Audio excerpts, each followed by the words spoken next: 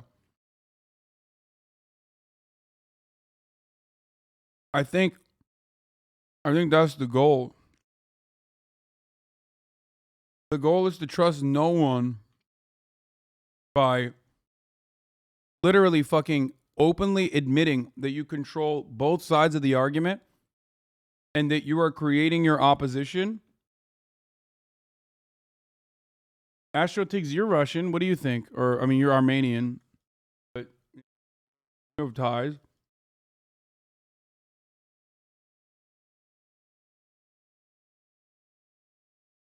No, not close, Keg W. He's like Armenian, but also has family in Russia, you fucking weirdos. Like many do, for the record.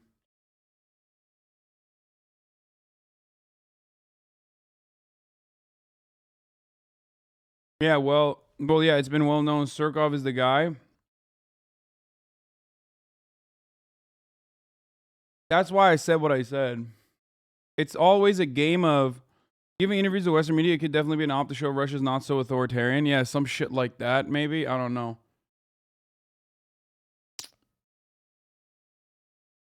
What? Sex trainer who claimed to have information on Trump and Russia arrested in Moscow? What? On prostitution charges? Dude, what the fuck is this, dude? I don't want to...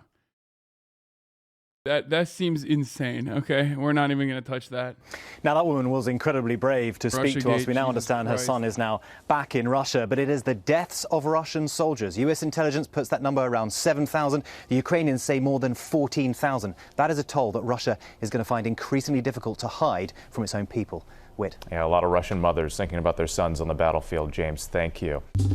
Well, hey there, GMA fans.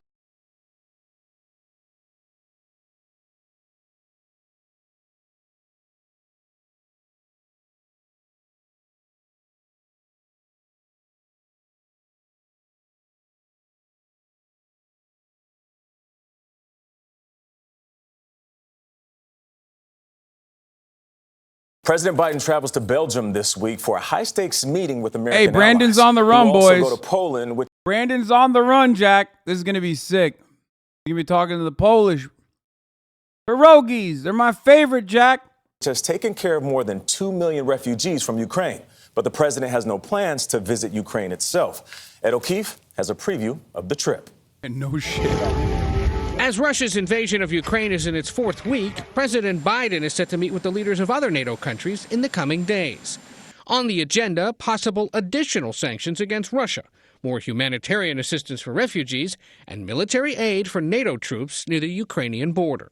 You've seen deliberate targeting of cities and towns and civilians. Defense Secretary Lloyd Austin told Face the Nation Sunday the current tactics are a possible sign Russian President Vladimir Putin's military campaign is losing momentum. His campaign is stalled. He's not been able to achieve the goals as rapidly that he wants to achieve as rapidly as he wants to achieve them. And he warned against any further escalation by Russia. If a chemical or biological weapon was used, you'd see a significant reaction from not only the United States, but also the global community. On that point, there's bipartisan agreement. The use of chemical weapons is certainly something that would alter our calculation. With growing speculation about ongoing talks between Ukraine and Russia, the Ukrainian ambassador to the U.S. said she still hopes for a diplomatic solution. Negotiate does not mean to surrender. We are not ready to give up on either our dreams or on the territorial sovereignty or integrity. But we are ready to negotiate, even with the brutal enemy, in order to stop it. Later this morning, the president will speak with the leaders of France, Germany, Italy, and Great Britain about their ongoing coordinated response. That trip to Poland later this week is designed to thank that country for absorbing so many Ukrainian refugees. Tony, a big week of diplomacy ahead for the president. Everybody hoping for a breakthrough in those talks. Ed, thank you very much.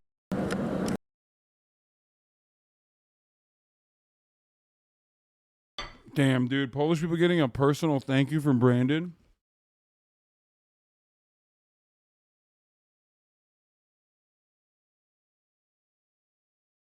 That's sick. This morning, there's no escaping the pain at the pump. You know, the gas prices are high. Everybody can't afford those gas prices. Gas prices now averaging $4.26 a gallon in the U.S. and approaching alive, Poland. $7 in parts of California. We're not going to take any refugees, so thank God you're taking them, Jack. To ease the burden. Maryland has become the first state to suspend its gas tax, shaving 36 cents off every gallon, saving the average driver about $5 per fill-up.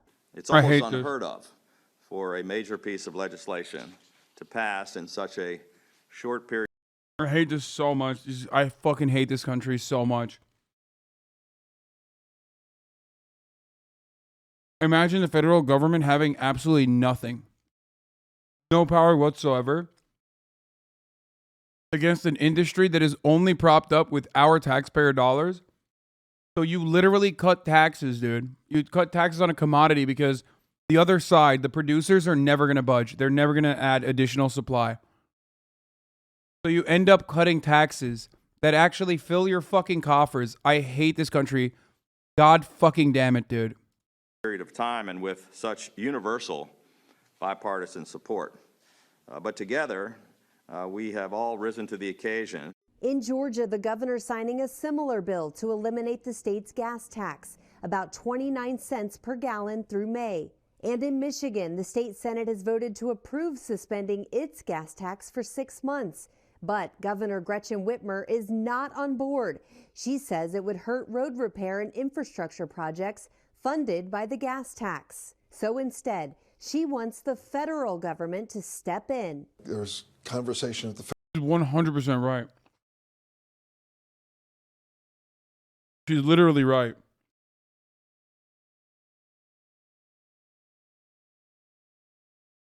This is when I wish we had a Chinese-style government, straight up.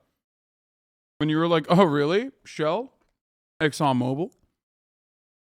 Chevron? What's up? You guys don't want to fucking...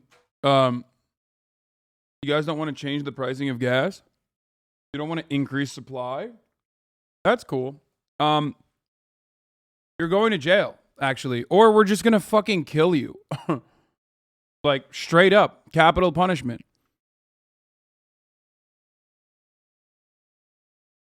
Like, that's literally what they would do in this situation. And for the record, when I say capital punishment, I don't mean, like, literally fucking go and, like, shoot them or whatever, obviously. No, they have a legal process in which they routinely execute billionaires. More billionaires have died in China in the past like 10, 20 years than any other fucking country, with the average age of the billionaire that's dying in an untimely death is like 48 or something. Now, I don't want to fucking kill billionaires, obviously. I don't think that should happen. That's terrible. But it's absolutely preposterous that the American government can't even fucking combat price gouging. You know, it should never get to that.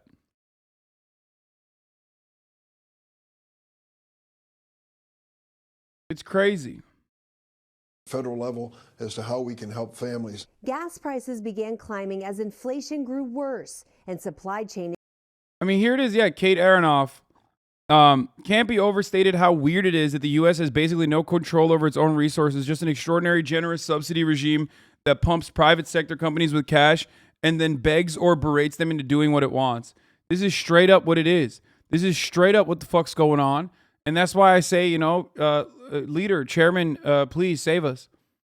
You know, I hold my hands up in the sky and I say, listen, like one day, inshallah.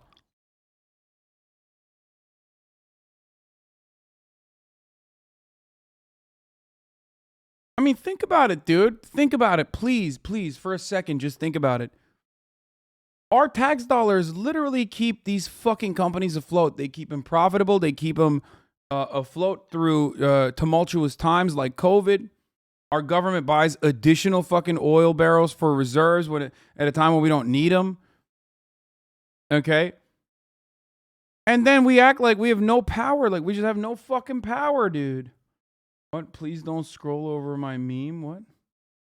Oh, this one. Yeah. Corporations forced to raise prices. Record-breaking corporate profits. Yeah.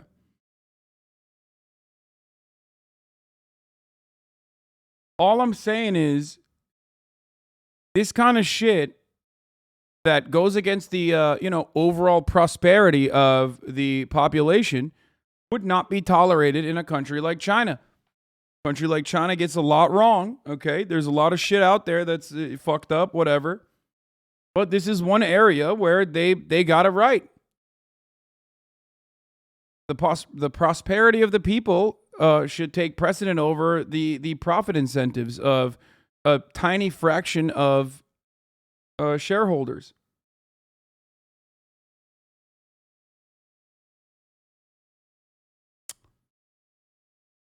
Gentle reminder, you can criticize Chuck Grassley without attacking him for things like his age, mental state, voting record, personal beliefs, and how he dresses. If you accuse him of wearing a diaper, he won't see it, but all of your followers who wear a diaper will. Damn, it's funny. Good job. Sometimes Felix's reply guys are funny.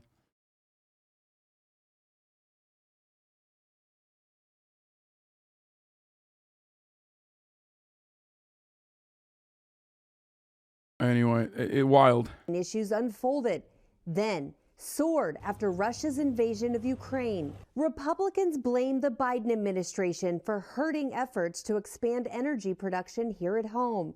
No matter who you blame, many Americans are being forced to make changes. 59% of Americans say they plan to change their driving habits now that gas is more than $4 per gallon. And 3 out of 4 people say they'll try to drive less if prices top $5.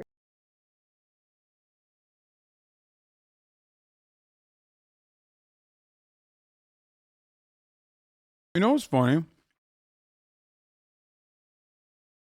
Other than forgetting the top of the hour ad break and then running it 5 minutes in and then telling you if you no longer want to see those ads that all you need to do is subscribe, in which you can subscribe for $5 or for free. Or the Twitch Prime, of course. Or if you're lucky, you can get gifted a sub, of course. Here's the ad break now. What's funny in this situation is that Republicans are blaming the Brandon administration, and the Brandon administration is blaming Russia, when literally it's just the oil and gas giants. That's it. Like, they're both running defense for our oil and gas giants, our fossil fuel industry. They are literally price gouging. That's it. That's what they're doing. And all Brandon is doing is just fucking, hey, sweaty, that's not great. That's not great. You better stop it, sweaty. It's like, bro, you're the president, dude. Literally do capital punishment on like one CEO. What the fuck are you doing? Just like one, dude, one. The rest will fall in line. What the fuck are we doing? Legally speaking, of course, because we do kill people in this country legally, for the record. And also, for those of you who are like freaking out, it's okay, I guess, when it's a fucking mentally ill black guy. But totally unacceptable when I say one fucking billionaire that has caused a tremendous amount of fucking harm in comparison to one literally mentally deficient black dude that the state of Texas is like, we have to kill this guy or else everything falls apart. None of you motherfuckers give a shit when that happens on a daily fucking, on a monthly, yearly basis. But the moment I say like, wait, why can't we do capital punishment for dudes who cause like so much, endless amounts of pain and frustration, if it's such an adequate deterrent, and everyone goes, whoa, hold on, I don't care about the mentally ill black guy, but I could one day become a billionaire.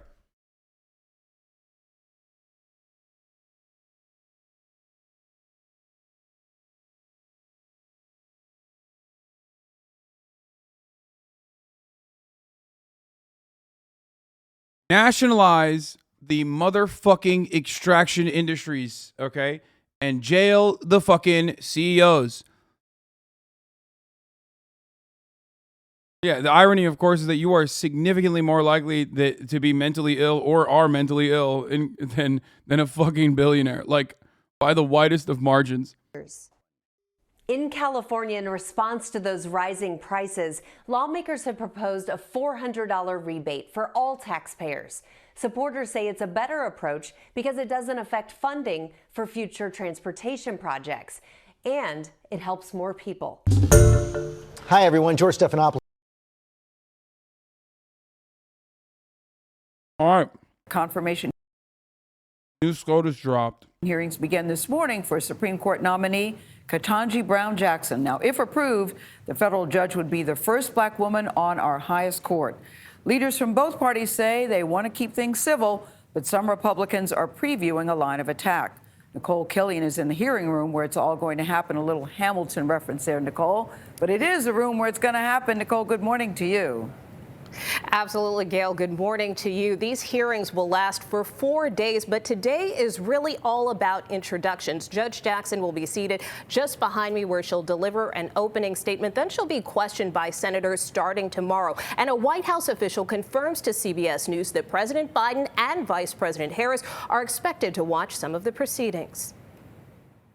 I'm pleased to nominate Judge Jackson. Less than a month after President Biden nominated the first black woman to the Supreme Court, Judge Ketanji Brown Jackson will make one of the most important cases of her career to the Senate Judiciary Committee. And if I am fortunate enough to be confirmed as the next Associate Justice of the Supreme Court of the United States, I can only hope that my life and career will inspire.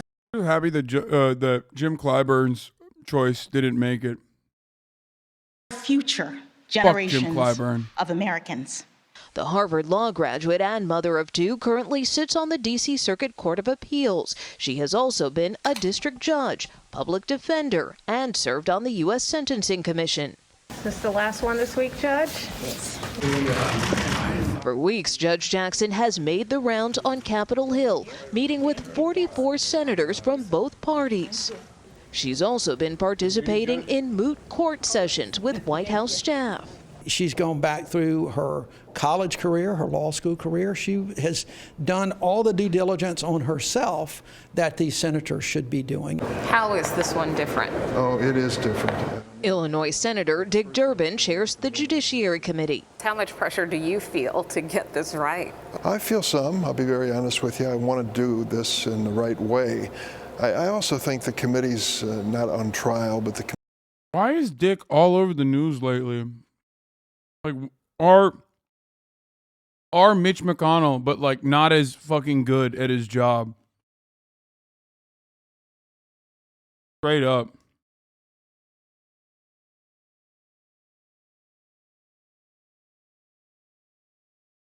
People will say, Hasan, he's the whip. Not the same. Not the same fucking, not the same position. No, I think he plays a more significant role in the Democratic Party than Cuck does, Cuck Schumer.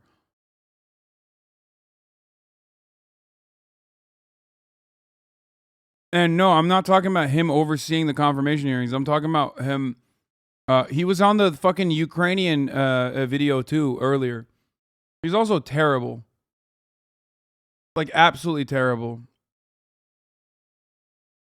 Committees. But of course, I mean, it's like redundant to say that an Illinois politician is bad. You know what I mean? It's like just the absolute fucking worst, sickest freaks coming out of there. Except for our rotund and perhaps greatest governor of all time. Just the absolute best.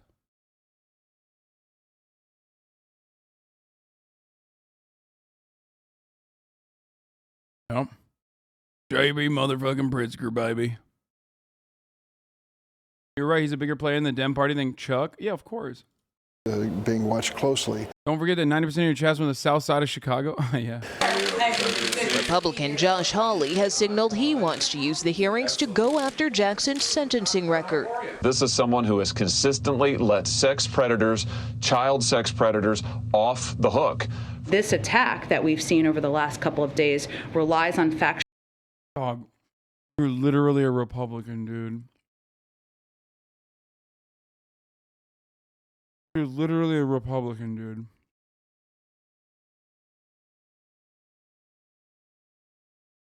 Like, that's insane, dude. He isn't wrong, though. That's bullshit. Like, she's a lenient sentencing person.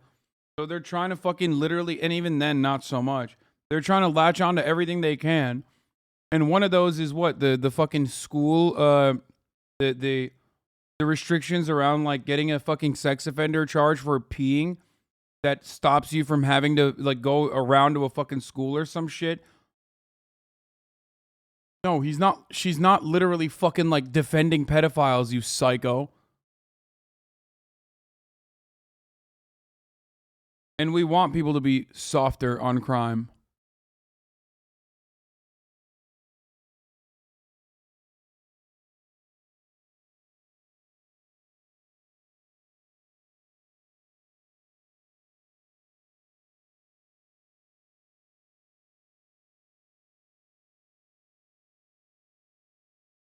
This is why Republicans are more successful. Dems are too soft to attack people like this.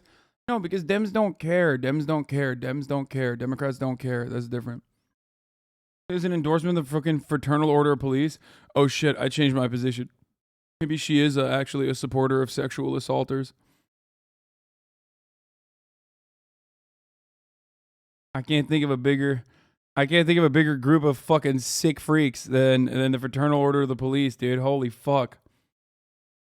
Oh, Lord. Never mind.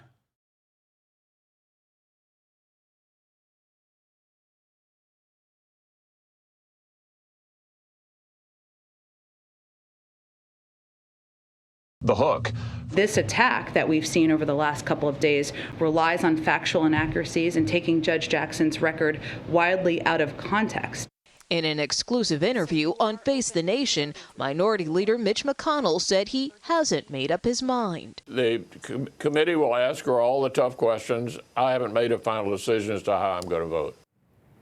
Judge Jackson was confirmed for previous judicial appointments 3 times by the Senate on a bipartisan basis. Chairman Durbin tells me he hopes that this time is no different and expects a confirmation vote by Easter. Tony. All right, Nicole, thank you very much. Alexandria Ocasio-Cortez and the squad have a new idea to make their agenda happen. They're now pushing Biden to bypass Congress and use the power of the pen on a list of 55 policies, including banning new fossil fuel leases, declaring a national climate emergency, and canceling student loan debt. The Progressive Caucus tweeting to the president. This is terrifying. It's so funny when they're like, we now go to our, like, ex-defense contractor, famous child murderer, twice exonerated by the American president, Charlie Hurt. You know what I mean? I'm not saying he is, but Fox News always be like, Americans are terrified at the prospect of free health care and moving towards an energy independent goal that revolves around saving the planet and overturning the sprint that we are, the incredible sprint that we're heading towards with anthropogenic climate change. No one in America, and I mean no one, wants any of these good things. They only want bad things. To, quote, be guided by racial, gender, and economic justice to get their agenda done. And Tammy, I'll begin with you because additionally, well, just a second, because additionally, the Congressional Black and Hispanic caucuses are also expected to. At this point, they should just be making fun of them for being like, they're feckless, or not feckless, but like they're powerless. You know what I mean? And that Biden ain't going to do shit. He couldn't even get Kyrsten Sinema. They couldn't even whip Kyrsten Sinema into like pushing for a budget reconciliation that was literally insanely popular. Just like fuck. Nor Joe Manchin. They should just be jerking off and making fun of how stupid it is, but they have to act like this is terrifying. Oh man, so terrifying, dude. To issue their wish/demand lists in the coming weeks. And really the message here seems to be, look, we helped get you to the Oval Office. It's time for you to take care of some of our items. Tammy. Yeah, well, all they need to do is look at the polls, right? Americans are very upset. That's an understatement. No one elected Alexandria Ocasio-Cortez to be president. As a matter of fact, Joe Biden was elected president because he said he was a moderate. They said they back to life is normal, and Lord knows they're kind of giving that to us. But they have to recognize that, and yet you have to give them credit. In the face of everything, they will not stop. They're like the angriest dog in the world, right? They're Can't we band together and pool our resources as a country that bribe the politicians more than the fossil fuel industry does? Dude, you are, oh God, this hurts more than like seeing fucking Nazis in my chat. I swear to God, this level of like this is significantly more utopian than like any Kropotkin reading ANCOM believes we're going to have like some kind of anarcho-communist governance like tomorrow. Okay? It just straight up goes against why a certain particular organ of the government or like the entire government is created. You can't just fucking fight fire by just like adding extra fire or trying to fight fire with gasoline. It's crazy.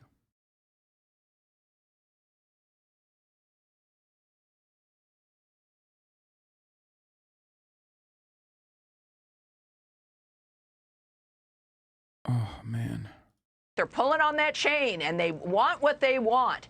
But this is the problem, is that it's not based in reality. It's not based on what's best for this country. And it's dangerous. My goodness, what more do they need to see to recognize that the American people... Yeah, bro, it's literally an onion meme, dude. Your suggestion is a onion meme from 2010. My lord. Metallica would disagree, lol. Dude, you really... Are you fucking bananas, dude? Did you just compare a fucking incredibly famous band's material interests that completely perfectly align with the fucking multiple billion-dollar record industry to people diametrically opposed to profit-seeking corporations? The only reason why Metallica was able to get away with anything was because they were fucking absolutely on the side of the megacorps against fucking Napster, dude.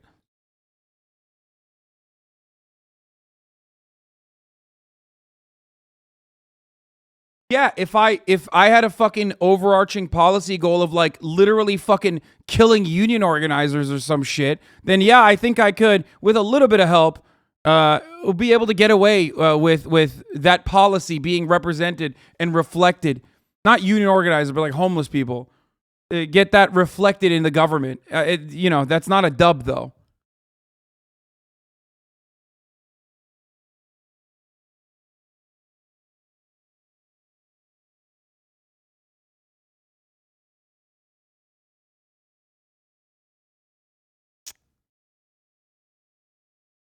Oh, it was a joke because... I'm sorry. It was a joke because they have a song called Fight Fire with Fire. Fuck. My bad. I thought you meant like Metallica was able to lobby the government and take action against Napster. That is what happened.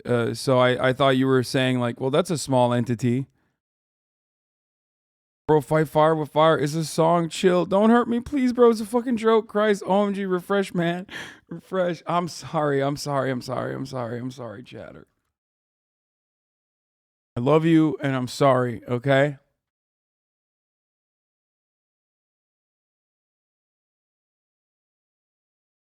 Oh, fuck. I feel terrible. That was a misfire.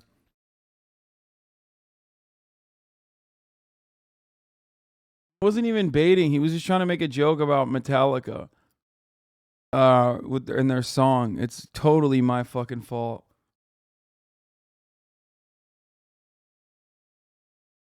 Just like ran away. Did he X out? Thanks. Okay, we're good.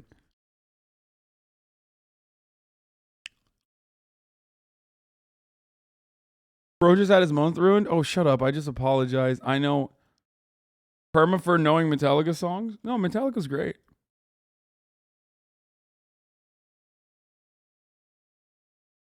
I used to listen to Metallica all the time in high school. Ban him anyway? Yeah, I would never do that, dude. You're crazy. Don't want what they're selling. We are rejecting what they're selling, and yet they do not care. This should be a lesson for all of us about what is driving these particular individuals. All of their plans and the part that's been implemented, like the war on fossil fuels, has in part... The war on fossil fuels. Bro, I can't think of a war that has been so thoroughly lost. Other than, like, I guess, the war on drugs and the war on poverty. You know what I mean? The war on fossil fuels is like... Actually, fuck it. War on fossil fuels. Fossil fuels have been winning, baby. Harder than the drugs. War on fossil fuels. Fossil fuels is winning harder than the fucking emus destroyed Australia. led us to this point, which is inspiring the enemies that we have around the world. Well, and Tammy, you're right. I mean, AOC is not the president. However, on Instagram, she did channel him recently. Take a listen. Tell you a secret. Most people don't really know what capitalism is. Most people don't even know what socialism is.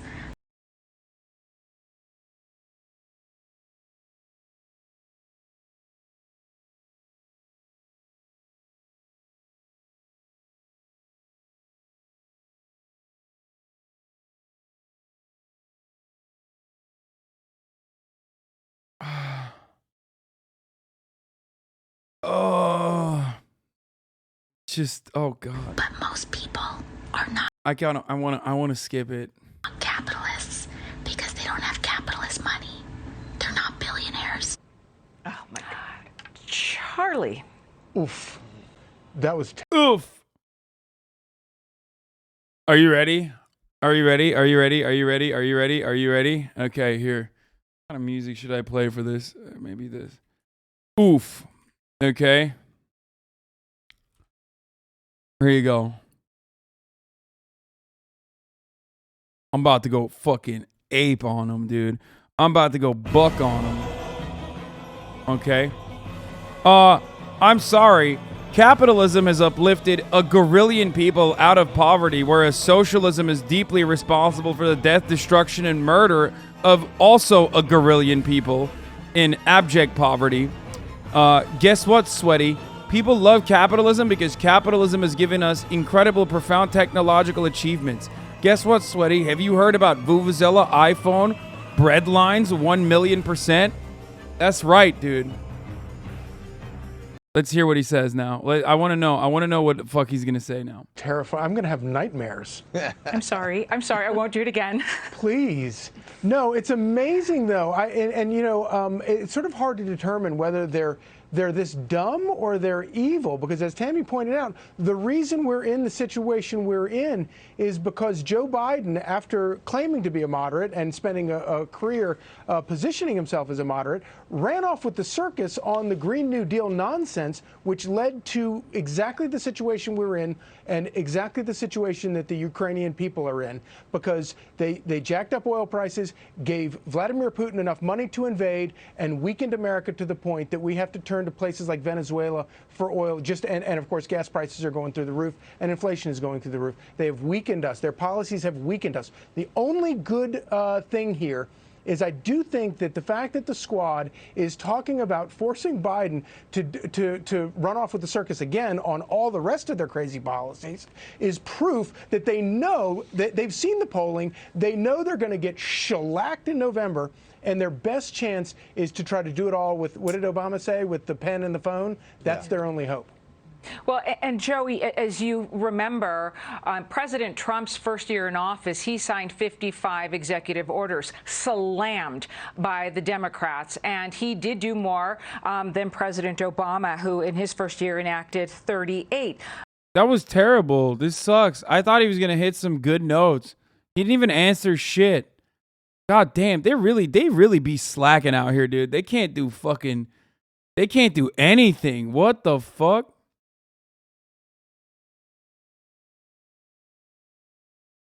I swear to God, I could do a better... Dude, I could be a better conservative commentator than like 90% of conservative commentators.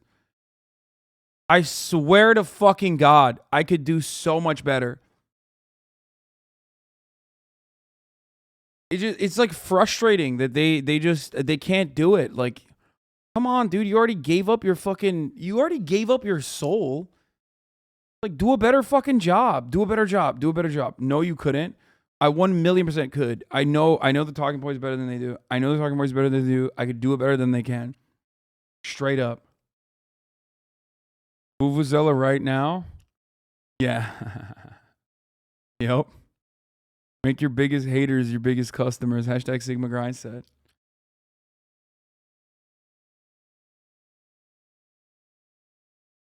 Oh.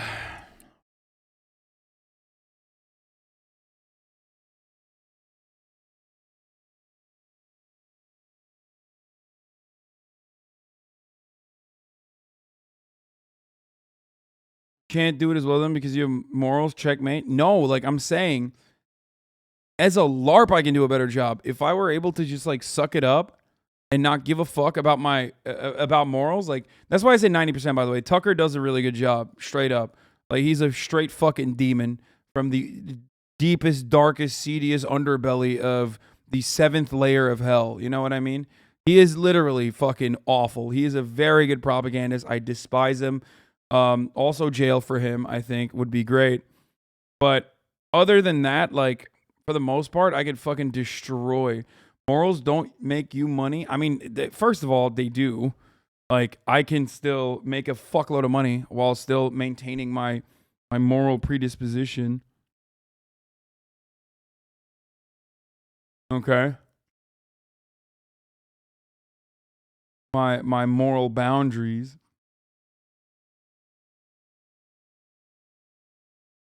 Maduro looks like he could be your uncle, lol. Dude, you joke, but it's not even fucking, that's not even a joke. He does straight up looks like relatives of mine. I'm not even kidding. Maduro looks so Turkish, it's not even funny. I mean, yeah. He literally does, dude. He looks so fucking Turkish. It's hilarious.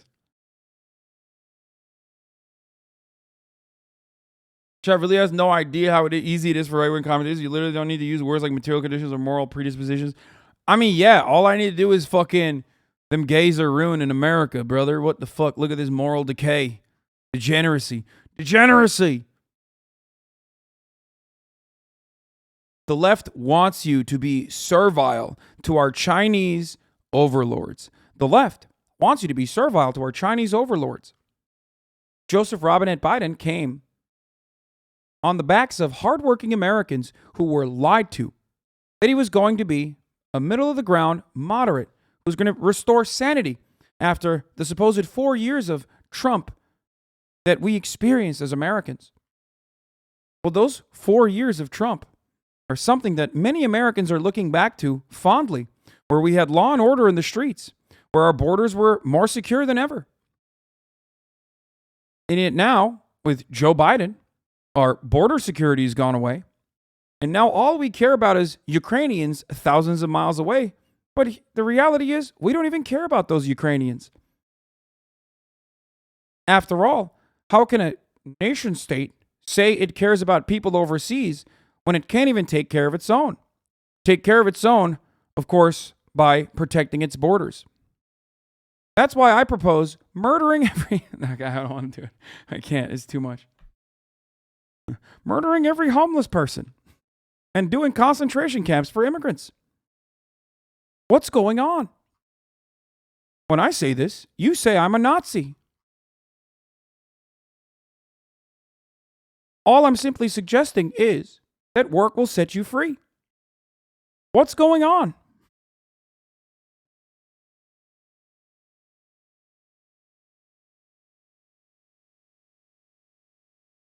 Americans used to care. I can't stop doing it. Holy shit. Americans used to care about the value of work. No, I'm not going for Jordan Peterson. It sounds like Jordan Peterson, but I'm doing the what's going on? The Tucker Carlson. I always knew you were a LARPer. Dude, I could do such a good job.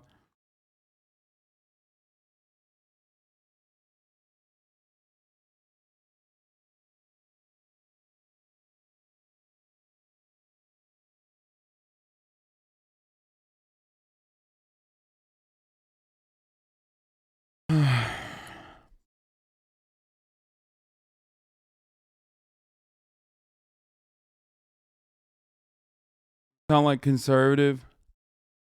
You sound like conservative Kermit. Yeah, that's Jordan Peterson, but I'm trying to do a Tucker Carlson, you know? Didn't conservatives do the majority of charity work in this country? What? Yeah, dude.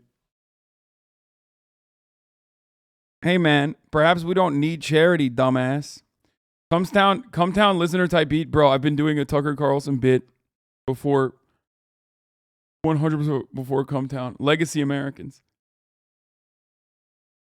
Yes, I have heard this person named Nick Mullen, I don't know who he is, do a gay Tucker Carlson bit.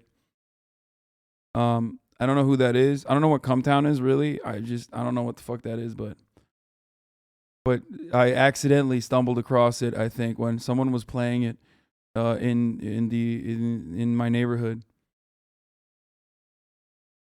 over loudspeakers in their car or something.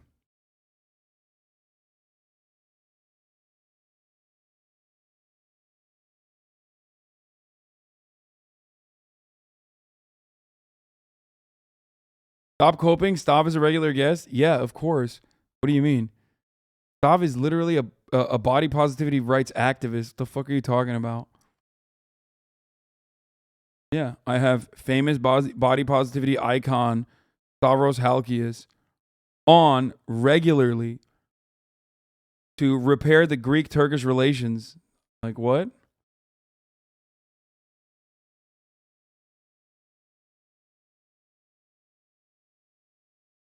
Did you ever address the house controversy? What? That's awesome.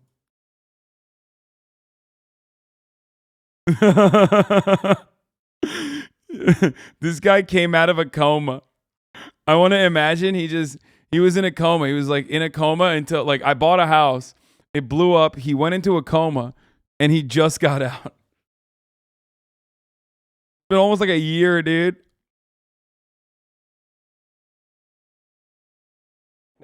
Okay, what is this? Incredible neo-Nazi promotion? CNN has Holy fuck, Azov Battalion posting CNN links. What is happening, dude? With a commander, a Ukrainian military commander who's been defending the city from the siege.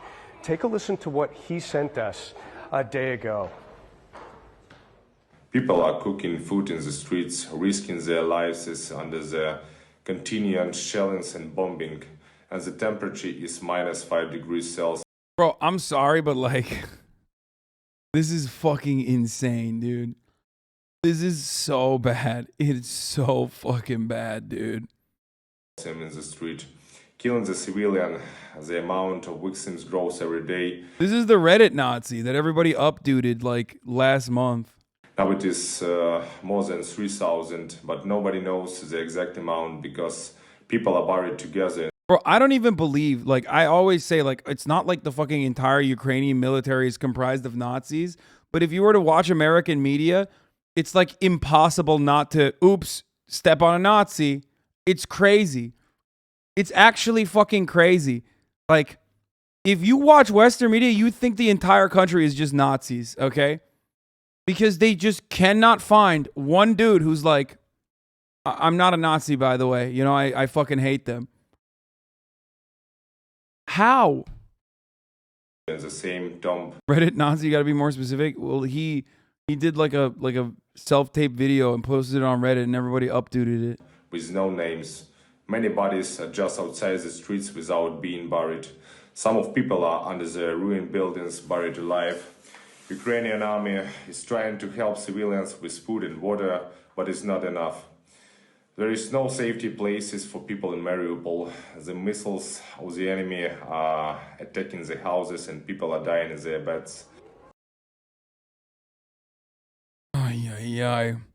Azov regiment never depoliticized. The current commander, Denis Redis Prokopenko, has been in Azov's 2014 came per Redis himself from the milieu of Dynamo Kyiv soccer hooligans. The photos are from a 2014 rally. The cover is Azov's own sign, the Black Sun.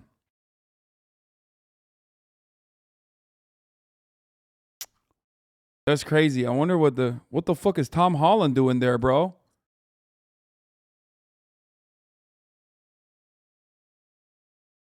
What's up with these flags? What do you guys think that is? Wild. It's zine as a magazine. Whatever, zine, zine. Shut up, nerd. If you know the distinction, if you know how to properly say it, you're a fucking nerd.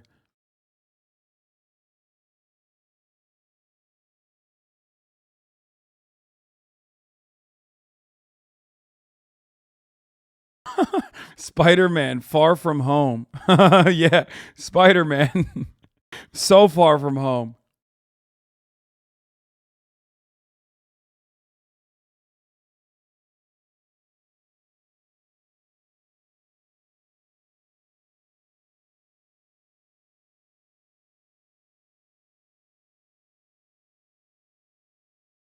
That Keemstar on the right? Dude, I don't know. They're wearing do-rags, bro. Cancel them. Twitter, do your thing.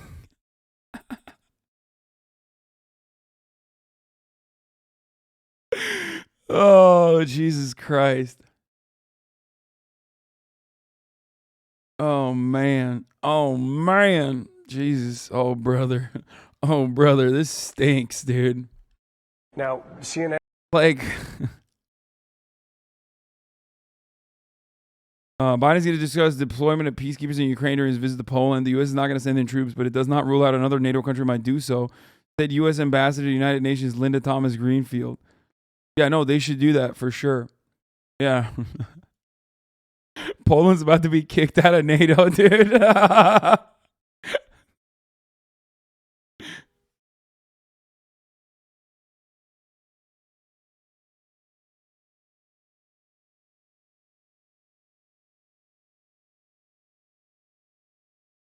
What is this? Temple 5-head analysis. Congressman uncovers Russia funneling money to leftist energy groups and climate extremists. Wait, what?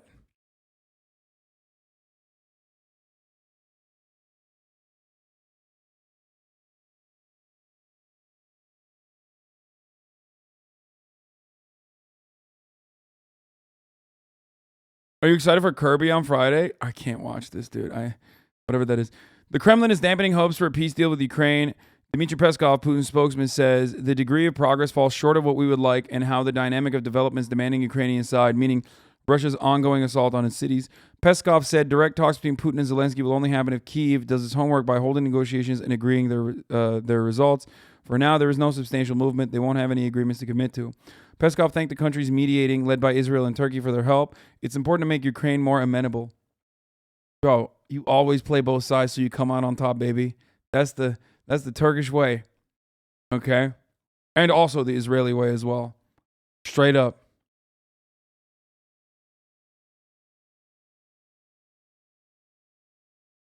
But Russia won't commit to a ceasefire before a deal because nationalist groups will use any pause to regroup and continue attacking Russian forces. Bro, what are you doing here? What? You fucking idiot, dude. Oh, Jesus.